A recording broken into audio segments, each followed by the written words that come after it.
Sit close, witness to darkness. For tonight I must speak of moments when desperate men abandoned their last shreds of humanity.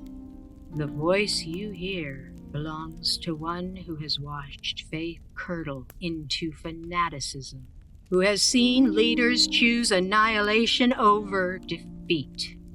This chronicle unfolds in the volcanic depths where malevolent energy thrums through scarred stone, where the final remnants of a shattered cause gather to contemplate the unthinkable. It is the tale of the cult's desperate move, where broken leaders embrace forbidden protocols that treat all life as fuel, and where the cure they offer proves more monstrous than any disease they claim to heal.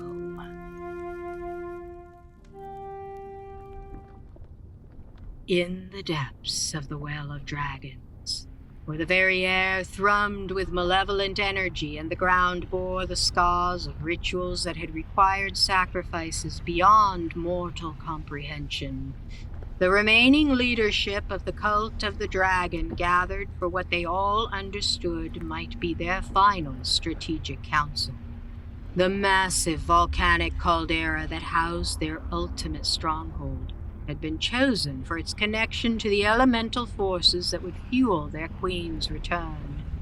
But now it felt more like a tomb than a throne room, its walls seeming to close in on the desperate figures who had seen their grand plans crumble with each passing day.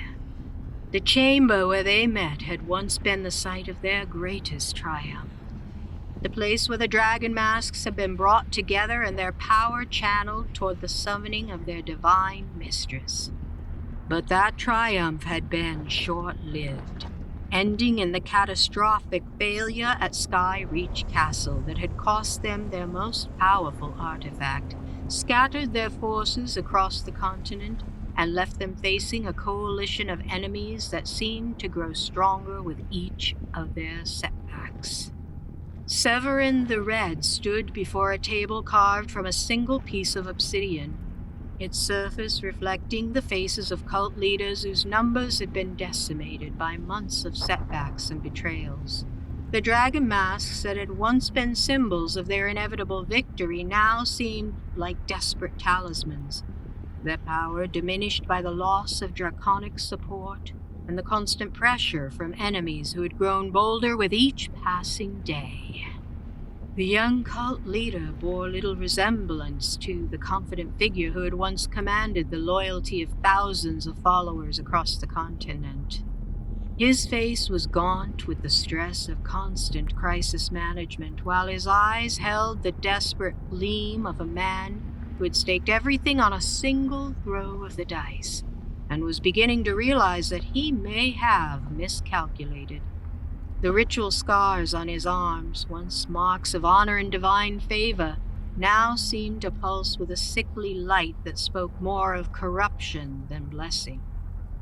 "The timeline has been compromised," Severin admitted, his voice carrying the strain of a leader who had been forced to acknowledge that his grand plans were crumbling around him despite his best efforts to hold them together.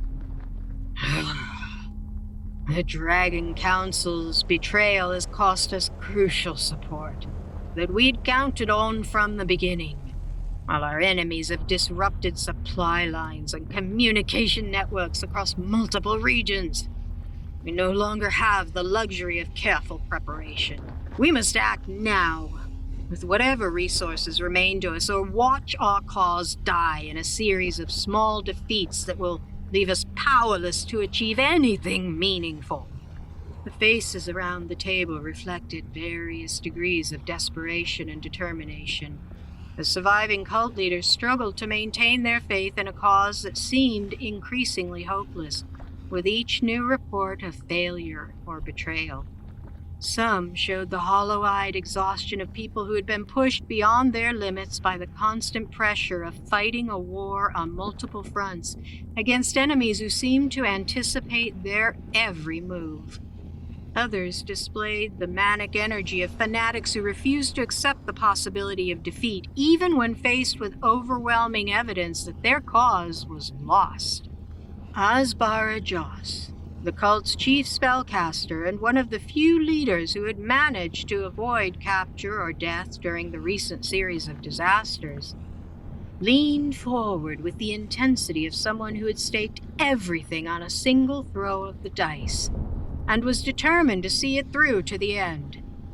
His face bore the marks of magical experimentation that had pushed the boundaries of what mortal flesh could endure, while his eyes held the fevered gleam of someone who had seen visions of power that transcended normal human understanding. "The ritual can still succeed," he insisted, his voice carrying the fervor of someone who had spent years perfecting magical techniques that pushed the boundaries of what was considered possible or safe. "We may not have the full power of the dragon masks as originally planned, but we have alternatives, darker methods, more dangerous techniques, ways of opening the barriers between realms that do not require the cooperation of dragons, who have proven themselves to be unreliable allies at best, and active enemies at worst." His words sent a chill through the assembled leaders as they contemplated magical workings that even the cult's previous extremism had considered too risky to attempt. The methods he was describing would require sacrifices that went beyond the mere loss of life. They would demand the corruption of the very foundations of reality in ways that might make their victory meaningless even if they achieved it. "What are you proposing?" asked Frulam Mondath, the cult's most experienced field commander, and one of the few leaders who still commanded significant military resources, despite the losses they had suffered in recent months. Her tactical mind immediately grasped that any plan involving darker methods would likely require her forces to take risks that conventional military thinking would consider suicidal, but she was also realistic enough to understand that conventional methods had already failed them repeatedly. Azbara Jos produced a collection of ancient texts whose very presence seemed to make the air in the chamber heavier and more oppressive. The books were bound in materials that none of the assembled leaders cared to identify too closely, while their pages contained knowledge that had been forbidden for reasons that became clearer the longer one studied their contents. These were not the carefully preserved grimoires of legitimate magical research, but the desperate notes of practitioners who had been willing to pay any price for power. "The Crimson Protocols," he said, his voice dropping to a whisper that somehow carried more authority than any shout could have achieved. "Techniques developed in the earliest days of our order, before we learned to rely on the cooperation of dragons who claim to serve our queen, but maintain their own agendas. These methods allow us to tap directly into the foundational forces of creation and destruction, bypassing the need for draconic assistance entirely." The silence that followed was heavy with implications that none of the cult leaders wanted to voice directly. The Crimson Protocols had been abandoned centuries ago, not because they were ineffective, but because they were too effective, too dangerous to the stability of reality itself. Using them would be like setting fire to one's own house in order to kill an infestation of insects. The cure might well prove worse than the disease. "The costs?" Severin asked, though his tone suggested that he already suspected the answer would be unacceptable by any normal standard of moral calculation. "Every living thing within 100 miles of the ritual site," Azbara Jos replied with the clinical detachment of someone who had long ago abandoned any pretense of moral concern for the consequences of his actions. The magical energies required for the protocols draw their power from life force itself, converting the essence of everything that lives and breathes into raw magical energy that can tear open the barriers between realms. The proposal was monstrous in its scope, requiring the systematic murder of hundreds of thousands of innocent people whose only crime was living too close to the cult's chosen ritual site. But what made it even more horrifying was the realization that such slaughter would not just power their ritual. It would fundamentally alter the nature of the region where it took place, creating a dead zone where normal life could never again take root. "And if we succeed?" Frulam Mondath asked, her military training compelling her to consider the strategic implications, even as her human conscience recoiled from the moral implications of what was being proposed. "What kind of world would our queen inherit if we purchase her return with such wholesale destruction?" It was a question that struck at the heart of the cult's fundamental contradiction. They claimed to serve Tiamat out of a desire to bring order and purpose to a chaotic world, but the methods they were now considering would create more chaos and destruction than any natural disaster or military conflict in recorded history. They were proposing to save the world by destroying it, to bring their queen into a realm that would be so damaged by her arrival that it might no longer be worth ruling. But Severin's response revealed how far the cult's leadership had drifted from any rational consideration of consequences, their desperation driving them to embrace solutions that would have horrified their younger selves. The months of constant failure had worn away their capacity for moral reflection, leaving them capable of contemplating atrocities that would once have been rejected without hesitation. "The Queen will remake this realm according to her vision," he said, with the certainty of someone who had placed his faith so completely in another's power that he could no longer imagine any other outcome. "What we destroy in bringing her back, she will rebuild in forms more perfect than what existed before. Our sacrifice will be the foundation upon which her eternal empire is built." The debate that followed revealed the depth of the desperation that had driven the cult to consider such extreme measures. Some leaders argued that the Crimson Protocols represented their only hope of success, that conventional methods had been compromised by enemy action and draconic betrayal to the point where they were no longer viable. Others contended that using such techniques would corrupt their cause so thoroughly that victory achieved through them would be indistinguishable from defeat. But as the arguments continued, it became clear that the cult's leadership was increasingly dominated by those who had moved beyond normal moral considerations entirely. The years of serving a cause that demanded absolute commitment had gradually stripped away their capacity for ethical reflection, leaving them capable of contemplating atrocities that would have horrified their younger selves. The decision, when it finally came, was not the result of careful deliberation, but of simple desperation combined with the kind of fanatical logic that saw any action as justified if it served their ultimate goal. The cult would implement the Crimson Protocols, beginning with the systematic evacuation of their own personnel from the regions that would be affected by the ritual's power requirements. Those who served the cause faithfully would be spared to witness their queen's return, while everyone else would be sacrificed to make that return possible.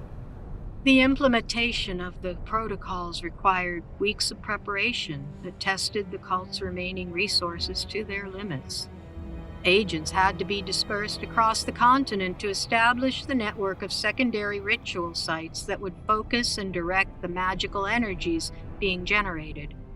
Each site required its own complement of spellcasters and guards, while the overall coordination demanded communication networks that were increasingly vulnerable to the interference techniques that their enemies had developed.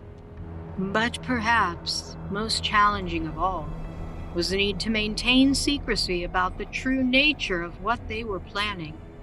The cult's remaining followers had to be told something to justify the extraordinary measures being taken, but the full truth about the Crimson Protocols would likely drive away all but the most fanatically devoted members. The solution was a carefully crafted narrative that presented the new approach as a return to the cult's pure origins, before they had become dependent on the cooperation of dragons whose loyalty had been proven unreliable.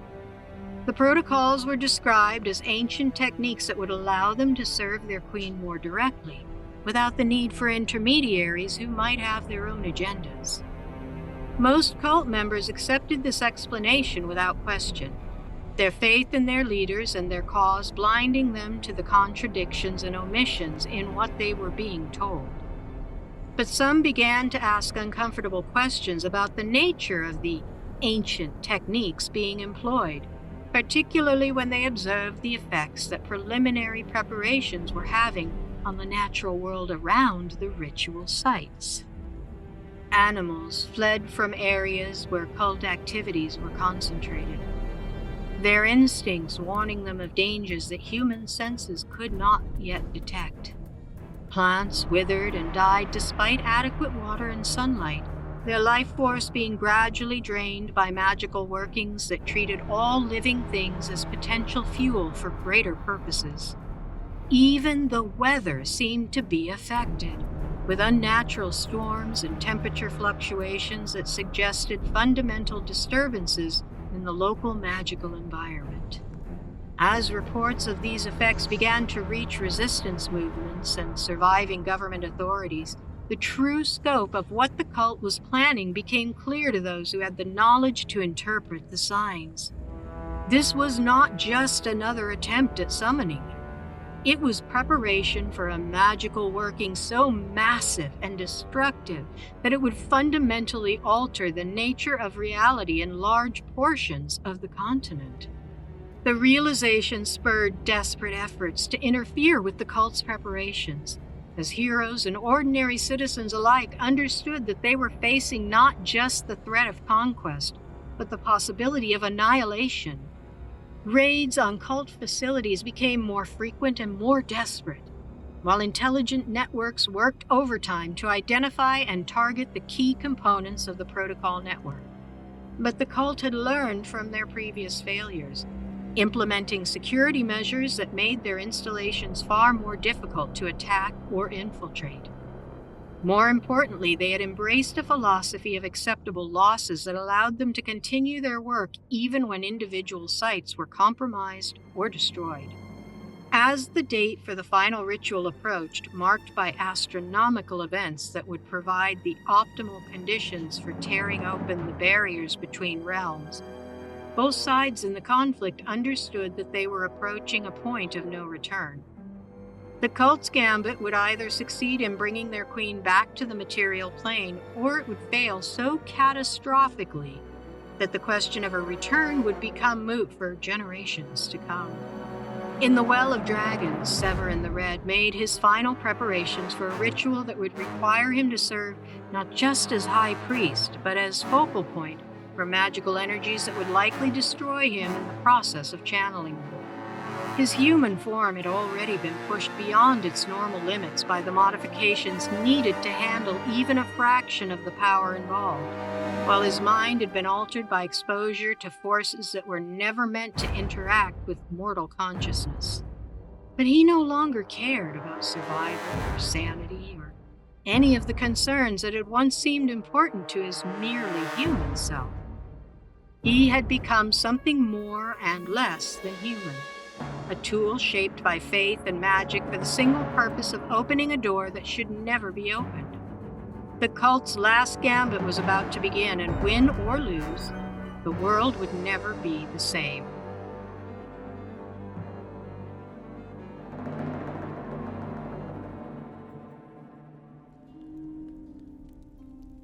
And so, this tale draws to a close. though its echoes may linger in your dreams. Fire burns lower now. But don't despair. I've countless more stories waiting to be shared with you. If this tale stirred something within you, if it reminded you why magic still matters in this mundane world, then please light your own beacon. That glowing thumbs up tells the spirits of story that our fellowship grows stronger. Subscribe to join our circle permanently and ring that notification bell. That way, you'll know the moment I return with new chronicles. The fire burns brightest when more souls gather around it. Wouldn't you agree? Now, if that's the case, share this tale with another weary soul who needs it, reminding them adventure still exists. Tag a friend who would appreciate a good story by the fire. The more who believe, the more real these worlds become. And if you're new to our hearth, explore the playlist chronicles that I've gathered. Tales of heroes and villains, love and loss, magic and mystery, each one carefully chosen for souls like yours. Until the fire calls us together again, may your own adventures be worthy of legend. And may you never lose the wonder that brought you here tonight. Travel or sleep well, brave soul. The long rest awaits your return.